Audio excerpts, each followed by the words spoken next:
My name is Hector Cade Malone. I'm 29, a freelance photographer based out of Portland, the kind of work that pays just enough to keep your fridge stocked and your soul intact. I come from a family that looks spotless on paper: old money, clean suits, curated smiles, and a 3-generation estate in Santa Fe to prove it. My sister Soraya was born for that world, calculating, charming, impossible to say no to. I, on the other hand, was always the one behind the camera, not in the frame, quiet, loyal, and useful only when someone needed a favor wired by Friday. I used to think being the reliable one meant belonging. Now I know better. Last month, they threw the biggest celebration of our parents' lives, and somehow, I wasn't even on the guest list, even though I helped fund it. But this story isn't about a missed party. It's about what I uncovered when I started asking why. I arrived in Santa Fe just past midnight. The road into town was empty, dust curling off the tires. My car clock blinked 12:41 a.m., and the only light in the neighborhood came from the Malone estate at the top of the hill, golden glow spilling through the bay windows like nothing in the world had ever gone wrong. I parked down the block. Not because I had to. Because I wanted to see it from a distance. Like a photographer would. Like a stranger. Music echoed faintly through the stucco walls. Jazz. Soraya's choice. I pulled out my phone and scrolled past the unread family group chats. Nothing from Dad. Nothing from Darius. Just a voice message from Soraya, clipped, casual. It's only for family. The kind of line you drop like it means nothing, knowing it cuts deepest. No apology. No explanation. Like I should have understood my place years ago. I walked around the side of the house, to the old service gate. Still unlocked. Still unmonitored. Still my way in. Inside the garage, everything was where I remembered. The same tools, the same untouched cans of white paint, the same rusted cabinet with 3 drawers and 1 padlock. The 3rd drawer was labeled Family Documents. The label was scratched halfway through. Underneath it, in permanent marker, my name, also scratched out. I didn't plan to open it. But I did. A manila envelope. No dust. Recently handled. Inside, photocopies. Financial documents. Amendments to the Malone Trust. My name, redacted from ownership. Dated 6 months ago. Signed by both parents. Notarized. I stood there, papers shaking in my hand, as if seeing them might change what they said. There's a kind of betrayal that doesn't feel loud. It feels surgical. I heard footsteps above me. I stepped out of the garage, kept to the shadow line of the hedges. The celebration was still going. Laughter. Music. A champagne bottle popped. The sound cracked like a small explosion. I pressed myself against the stucco wall and peered through the living room window. Darius, smiling. Holding a drink. Talking to someone from the board. My father, stiff in his jacket, nodding at nothing. Soraya, radiant in a pale blue dress, arms wide as she greeted another guest. Not one of them looked toward the door. Not one of them noticed what was missing. There's this quote I used to repeat when the guilt got heavy. The ones who stay quiet are the ones who carry the weight. But tonight, I wasn't carrying anything for them. I made it back to my car, pulled the door shut, locked it. Heart thudding like a second engine. I stared at the estate through the windshield. And that's when I noticed it. A light in the upstairs hallway flickered off. Then on again. Twice. Like a signal. Or a warning. A cold prickle ran up my spine. I turned the engine over. Checked the rearview mirror. And I realized something. This wasn't just about a party. They'd erased me, on paper. The motel stank of bleach and old air conditioning. 2 floors, outdoor stairs, no security cameras, my kind of place when I needed to disappear, not sleep. I hadn't even locked the door behind me yet. My fingers were still shaking. The papers from the garage drawer sat on the motel bed. The seal. The notary mark. My name, cleanly stripped. Removed from the trust, retroactively. Like I never existed. I opened my laptop. The screen glared at me. One breath. Then I called her. Talia picked up on the second ring. You sound like someone just lit your childhood on fire. Close, I said. They erased me. On paper. I need you to look at something. Send it. Now. She was quiet on the line while scanning. I could hear her typing. This notarization was done in San Juan County, she said. But the Malone estate lawyer is based in Santa Fe.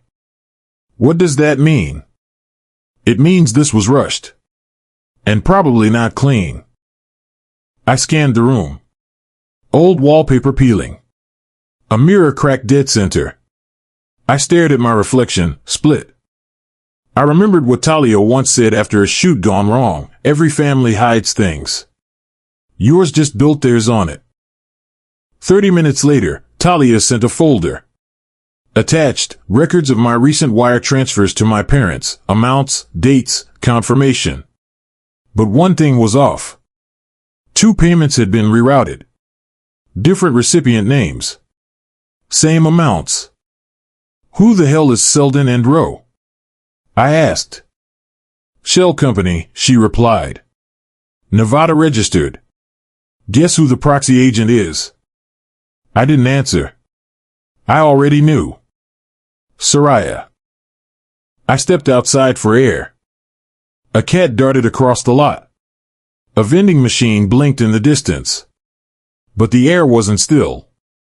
I turned too fast. No one. But the feeling stayed. Like breath down the back of my neck. Back inside, I pulled up archived family emails. One from Mom, dated a year ago. Subject line: we'll revisit this when Cade's ready. I clicked it. Access denied. Password protected. Try 1, Malone 1983, denied. Try 2, Hector Cade, denied. Try 3, Soraya rules, I laughed bitterly. Still denied. I cracked open the bottom drawer of my duffel. Old camera. 2 SD cards. A hard drive I hadn't touched in months. And a black moleskine journal Mom once gave me. On the inside cover, in her handwriting. When they start rewriting history, keep your own version.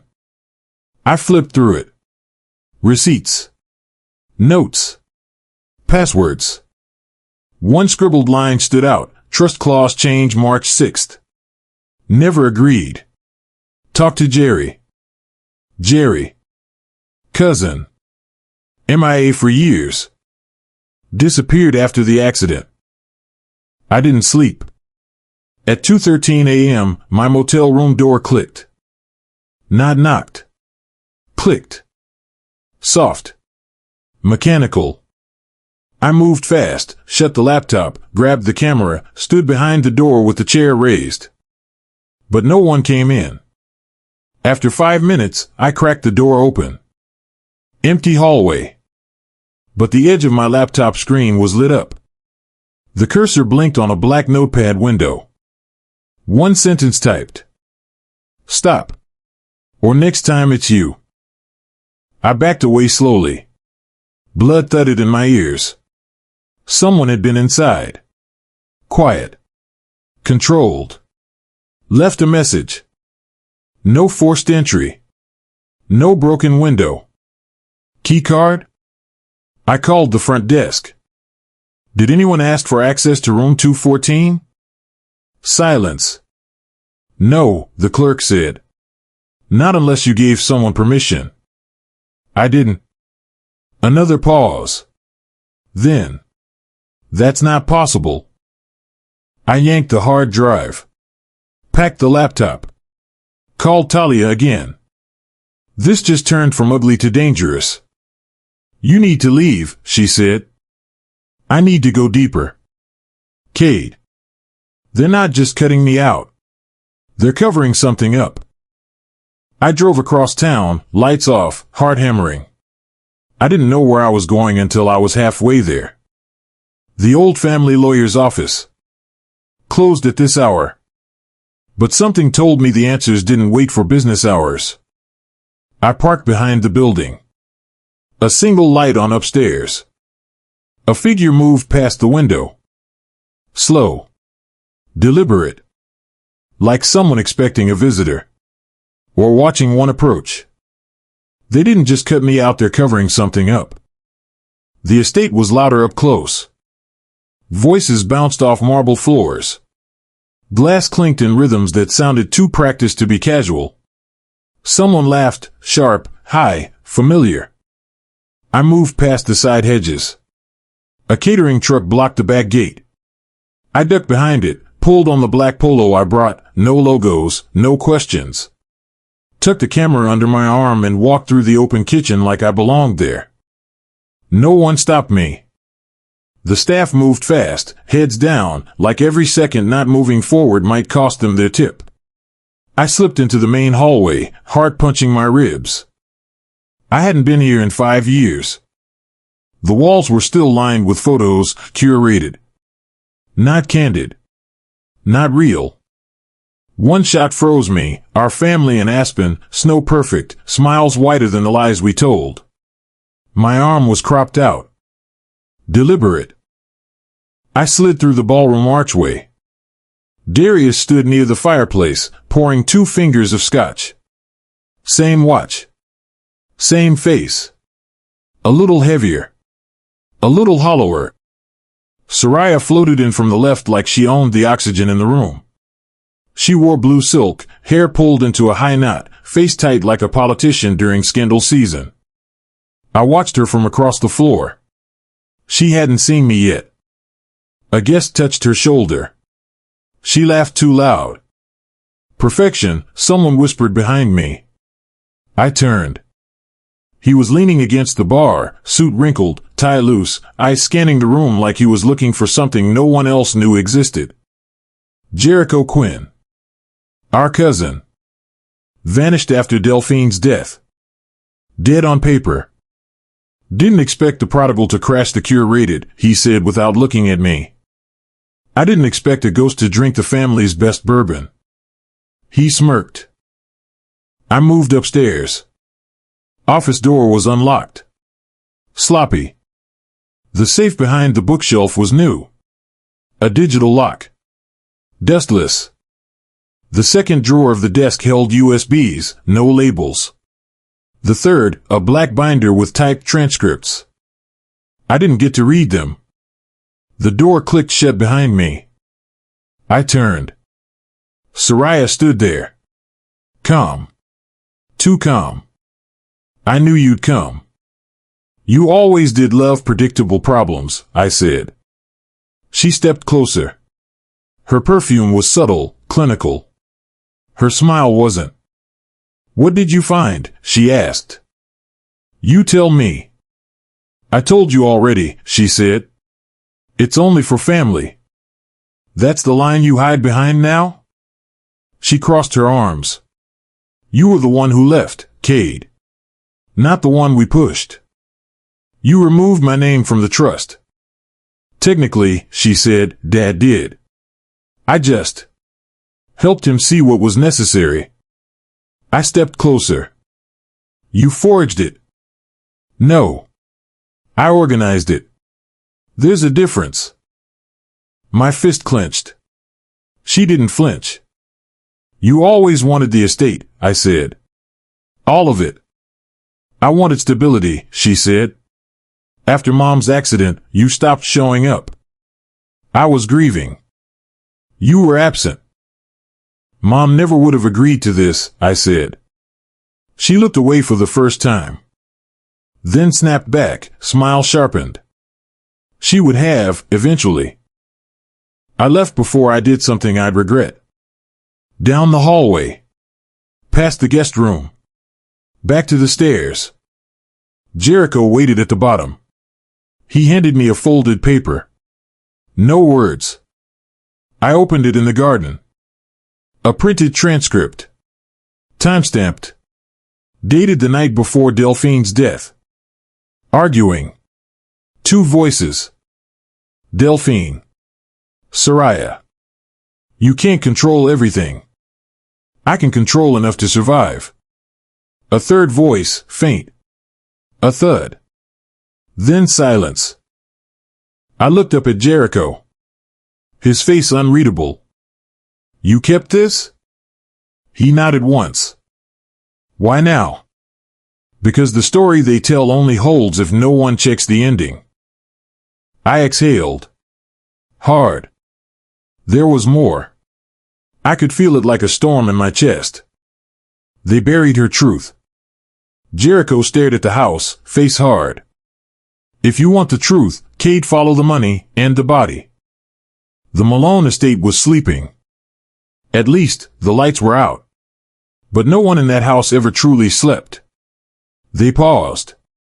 Calculated. Waited for the next play. Jericho's truck idled behind the north hedgerow, engine low. I slipped out first, ducked under the twisted iron gate. My hands were still shaking from the transcript. My mother's voice echoing in my skull. You can't control everything. But Soraya had tried. We moved through the garden path.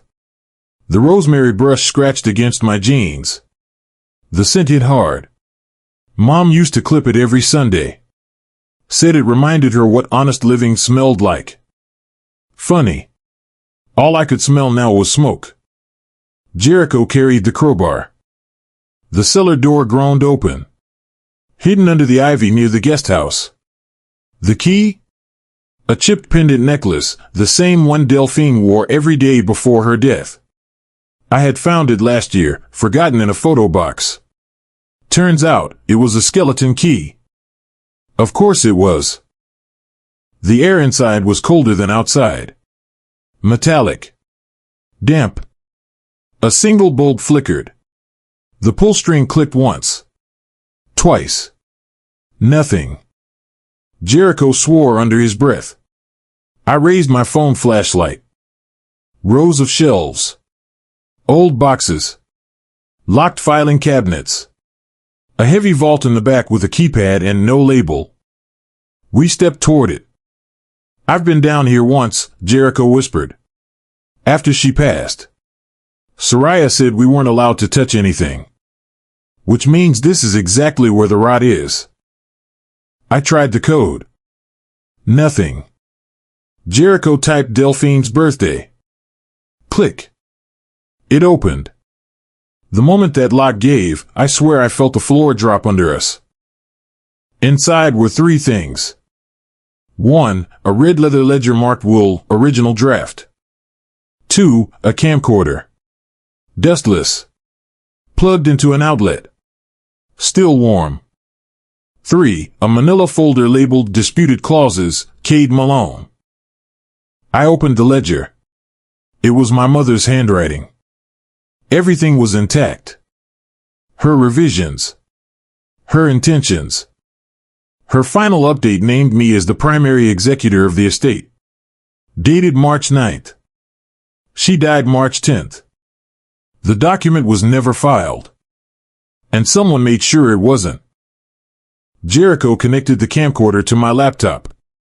Video loaded. Static. Then her voice. Delphine. Sitting at the desk, pale, tired. Talking to camera. They won't like this. But it's not about what they want. It's about what's right. She blinked hard. If anything happens to me, tell Cade to find Jerry. He knows where I kept everything safe. She reached to shut the camera off, but paused. Then, quietly, family doesn't erase. It rewrites. Something creaked above us. I shut the laptop. Jericho mouthed, "Go dark." The bulb overhead buzzed once. Then, light. Footsteps. Heavy. Slow. Deliberate. Someone else was here. We killed the light. I unplugged the laptop. We moved back, one shelf at a time. A boot scraped stone. Then silence. Then something clattered to the floor behind us. Jericho lunged. I followed.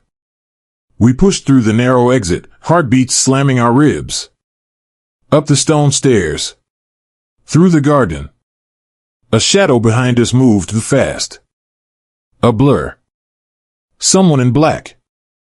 Mask. Gloves. No sound. Just intent. We made it to the truck. I dove in passenger side. Jericho gunned it. The masked figure stopped at the edge of the hedge. Didn't chase. Just watched. I stared back. Even through the mask, I knew. It wasn't a stranger. It was someone who knew this land, this house, this game. We didn't speak until we hit the main road. Jericho tossed me a rag. My forearm was bleeding, shallow cut from the cellar latch. Proof has teeth, he muttered. I laughed. It came out bitter. Truth's never clean. Not in this family. I looked at the laptop. The video still buffered. The camcorder timestamp said 11:58 p.m. March 9th. If she recorded that 2 minutes before midnight, then she was killed hours later. Which meant she never filed the revisions. And whoever entered the vault after her knew that. Talia called as we pulled into town. You're not gonna believe what I found, she said. Cade, Delphine had an account at Barson Private. Offshore. It's under the name, get this, Rowley Cade Trust. That's your middle name. Nobody else would have known that. I blinked. She hid money in my name? She protected it. I looked at Jericho. They thought they buried the truth. They just buried it with a map. He didn't smile. Now you just have to survive long enough to use it. She died before signing it, or someone made sure she didn't. We drove through the outskirts of Santa Fe in silence. The vault footage played over and over in my mind, my mother's voice low, worn, clear. She knew she didn't have much time. I didn't know how long I had either. By the time we hit the state highway, I had sent encrypted backups of the files to 2 places, one to Talia's drive, the other to a burner cloud I never used unless I felt the walls closing in. Proof's a dangerous thing when people only want closure, Jericho muttered. And closure's just another word for cover-up. He didn't argue. Talia met me outside her apartment in Portland, eyes sharp, hair in a messy knot, laptop already under her arm. You look like someone just crawled out of his own grave. Not far off. We went inside. The footage played on her screen. She didn't blink. That's not a we'll dispute, she said finally. That's premeditation. That's motive. That's enough to burn half your family down. She turned. You sure you're ready to be the one holding the torch? There's a saying, I said. The truth only destroys things that were never real to begin with. Next morning. My name hit the tabloids. Malone brother accused of breaking and entering estate vault. Trust feud erupts after anniversary party. Is Hector Cade Malone a danger to his own bloodline? Photos from years ago, out of context, repurposed. A blurry shot of me leaving the estate. A court document, altered. A quote falsely attributed to me, they owe me everything. Talia threw her phone down. They moved fast. They were ready. An hour later, a courier arrived. Legal notice. A cease and desist. Official complaint filed by Darius Malone. Slander. Trespassing. Emotional distress. Defamation. I scanned the letter. They drafted this days ago. I want to talk to Darius, I said. Why? Talia asked. Because the person who signed this wasn't my brother. It was his fear. Jericho disappeared that afternoon. His motel room empty. Sheets stripped. No blood. No signs of forced entry. Just a note taped to the mirror. You trust too easily, Cade. I froze. Talia read it over my shoulder. Is this a warning or a goodbye? Both. That night, we sit up at a cafe with secure Wi-Fi. Talia leaned in. Look at this. She pulled up an offshore account entry. Barson Private Holdings. Owner, Rowley Cade Trust. Balance, 7 figures. Withdrawals? None. Frozen. Hidden. Protected by a 2-step code only one person could unlock. Delphine. Or someone who knew her habits. Password attempt, failed. Attempt 2, failed. You're gonna lock it, Talia warned. I stopped. Sat back. They buried a fortune under my middle name. And left me blind. Or left you bait. We left in 2 cars. Split routes. Just in case. Talia took the laptop. I took the drive. My car felt colder than before. Paranoia doesn't whisper, it strangles. At the 3rd red light, I checked my rearview. A black SUV. No tags. No headlights. Too slow to pass. Too close to ignore. I pulled into a public garage. Parked. Waited. The SUV didn't follow. But my skin still crawled. I moved fast. Took the stairs. At level 2, I heard footsteps behind me. Measured. Boots. No keys jingling. No phone buzz. I ran. Door slammed open. Shadows moved. A shape lunged. I ducked right. Caught a shoulder to my ribs. Crashed into a pillar. Dropped the drive. Pain flared. I rolled, grabbed it. Someone grabbed my collar. I swung the drive hard. It cracked against bone. They cursed, low, masked. I bolted. Out. Into the street. Into a blur of noise, light, confusion. Gone. Talia met me at a corner diner. You're bleeding. I've been worse. She slid a new envelope across the table. Anonymous drop. This came to your name at my P.O. box. I opened it. A USB. No label. I plugged it in. Security footage. Night vision. Hallway. Delphine staircase. Timestamp, March 10th, 3:12 a.m. Delphine, unconscious. Dragged. By Soraya. Her dress. Her face. She checked the camera. Looked straight at it. Then reached up. Covered the lens. I couldn't breathe. Talia whispered, this isn't just fraud. No, I said. This is murder. We sat there. No food. No sound. Just a buzz of neon and the quiet thunder of consequences. This time, they're not trying to silence me. They're planning to erase me. They came for me at sunrise. Marked cars. No sirens. Gloves on. Faces blank. But I was already waiting. The footage, the statements, the stolen documents, all of it had been emailed to the New Mexico Attorney General's office at 3:03 a.m., along with notarized witness declarations from Jericho, who'd resurfaced in El Paso, and Talia. I copied in 2 national outlets. Then I locked the cloud. Burned the hard drive. Put on a fresh shirt. Sometimes the only way to survive the fire is to become the match. The holding room was sterile. Quiet. I sat across from a federal investigator named Ivy Nolan. Hair tight, voice sharp, every word calibrated. This doesn't look like revenge, Mr. Malone, she said, flipping through the file. It looks like justice. Too neat for a fluke. I stayed silent. You could have walked. Let them bury you. I was already dead to them. She nodded. Tell me about the trust documents. The offshore transfers.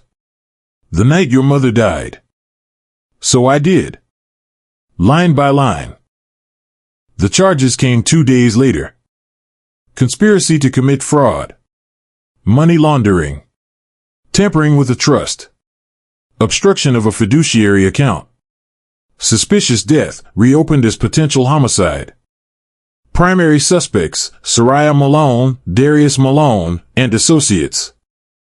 I watched the press conference from a hotel room in Albuquerque. My name cleared. Soraya's face on the news, masked in that same polished smile, eyes darting beneath. You can only wear a mask for so long before it becomes your face. They called me, of course. Darius left a voicemail. His voice cracked halfway through. None of it was supposed to go this far. I swear. I deleted it. Then Soraya.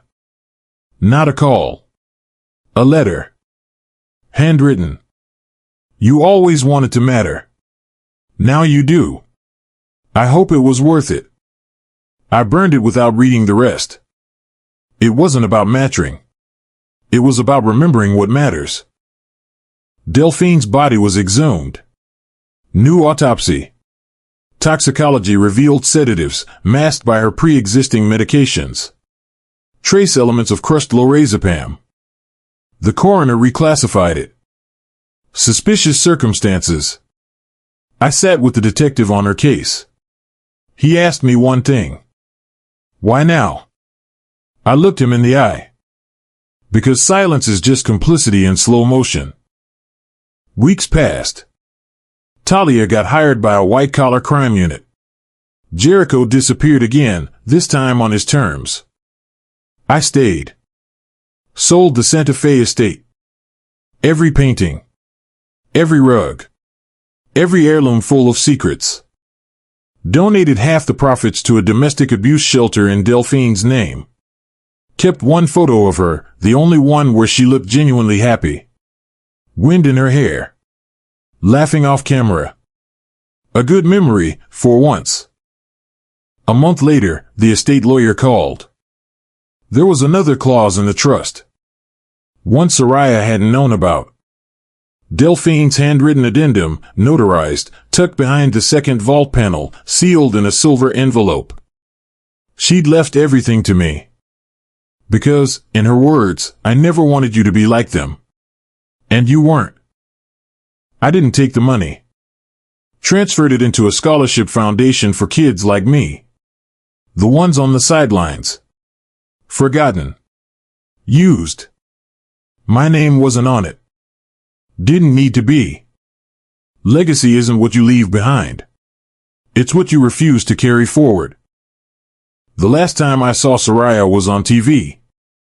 Her trial. Federal court. Her smile still defiant. But her hands shook when they cuffed her. I turned it off halfway through. Not because it hurt. But because it didn't. I traveled after that. Shot photos again. Faces of strangers. Unposed. Honest. Eventually, I landed in Glacier National Park. Middle of nowhere. Cabin. No signal. And for the first time in years, no noise. Talia wrote me once. Said, how does it feel, knowing you brought them down? I didn't answer right away. When I did, it was simple. I didn't bring anyone down. I just stopped letting them drag me under. We build families with blood. We rebuild them with truth. And sometimes, the people who shut you out only do it because they're terrified of what you'd find if you got too close. But I got close. I looked under the mask. And when I did, I didn't flinch.